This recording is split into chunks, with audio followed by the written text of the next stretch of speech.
Brady and Garoppolo, they had this irritation for 3 years. Nobody wanted to talk about it.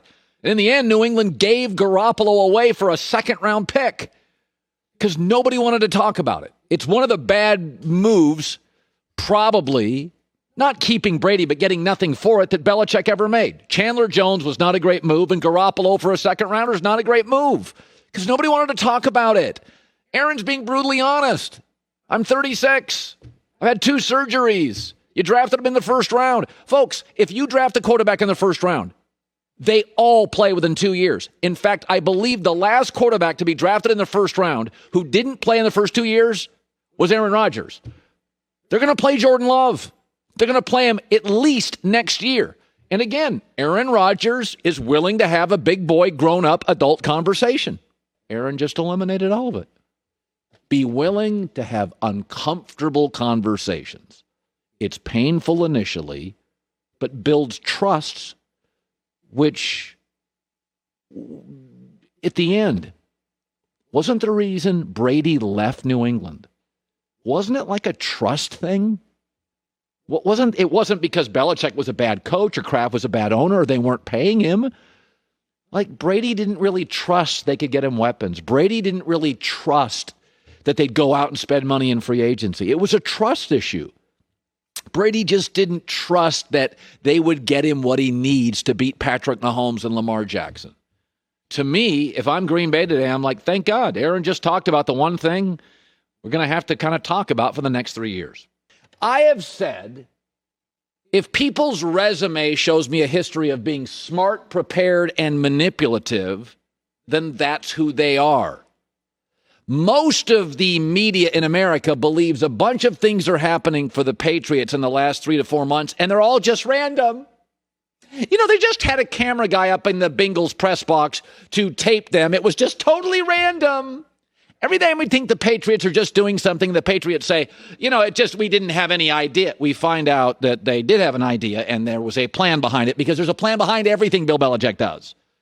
Yesterday, finally, an NFL executive went to Adam Schefter and said about all the Patriots opting out at the same time. He said, Bill's masterminding all of this.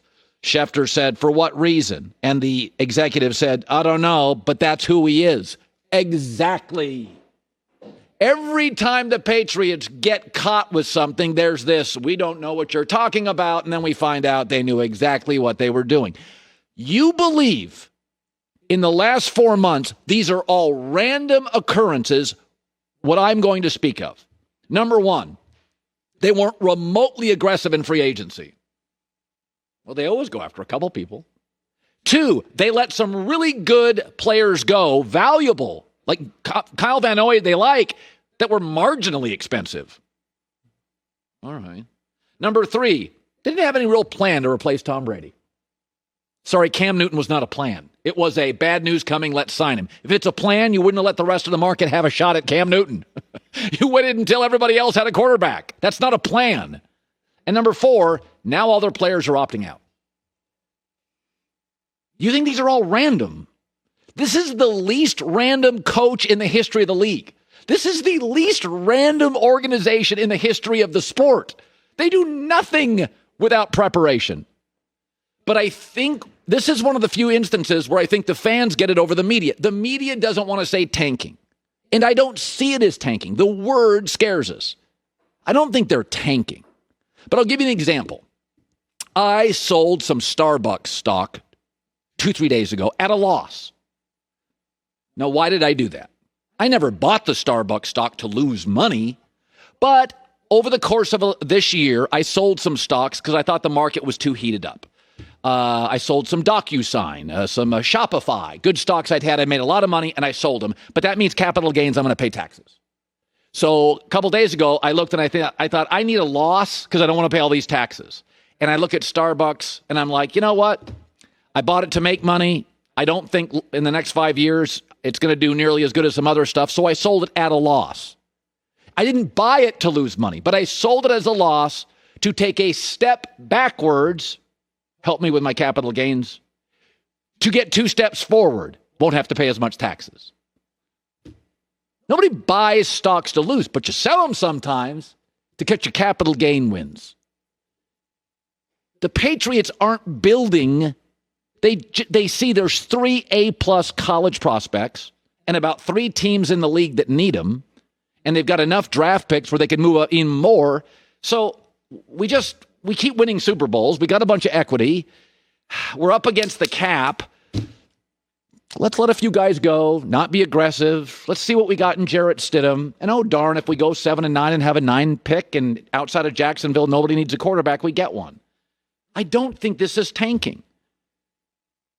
This is not tanking. It's restructuring. It's selling a stock at a loss to help you with some capital gains wins. Okay, so I don't see it that. And the other thing, even my buddy Ryan Russillo, who I love, fell into this trap yesterday. He said something. Listen, quote, to the end of this quote. Belichick's not telling all of these guys, hey, you know what, Patrick Chung, Hightower, just shut it down. I just don't think Belichick is wired that way. I don't think football guys are wired that way. I think the only people that have ever really suggesting tanking are front office people that have come from like non-traditional football backgrounds. And I think Bill is still wired to want to win every single game, win this division without Brady. And yeah, of course they're going to need a long-term solution at quarterback, but to tank for a high quarterback draft pick when 50% of these guys flame out anyway, no matter who's evaluating these guys, I think it's to just punt on an entire year in the NFL is so foreign to these guys. Okay, so Warren Buffett buys stocks. Like Belichick, he's wired to buy stocks and make money with all of them. But Warren Buffett occasionally sells a stock. Belichick is wired to win all the games, but he does see sell a little to gain a little. Secondly, this narrative, 50% of these quarterbacks don't make it, was true my entire life. It is no longer true. Outside of Paxton Lynch, there hasn't been a first-round quarterback bust in 6 or 7 years. Can't say Josh Rosen yet because he's gotten no opportunity. It's about 80% make it because the league has changed. It's more collegiate schematically. Players don't bust in the first round. If you get Trevor Lawrence, it's hitting. If you get Justin Fields, it's hitting. If you get Trey Lance, it's hitting. It's no longer a 50-50 proposition. Now, it was my entire life. My entire life, it was a coin flip if a guy made it. It is not anymore. The game is more offensive. The rules are more offensive. There's more college schemes. This generation of college quarterbacks has been throwing 10,000 passes since they were 9 years old. These 7-on-7 Elite 11 camps, it's changed everything. The bust rate has plummeted. Mitch Trubisky's seen as a bust. He's got a winning record. He won a division. He should have won a playoff game, double doink. And he's a bust. He's got a winning record. So it is not tanking. It is, I don't believe these are all random occurrences because I think the Patriots are the least random organization in the history of the league. Just how I see it, maybe I'm totally wrong. But I think they're going to end up in top 10 in the NFL in the draft. I do. They just don't have any playmakers. They don't have any special players. Now that Hightower and Patrick Chung are out, who are their special players? They don't have any. Cam running for his life. Download the all-new Fox Sports app now.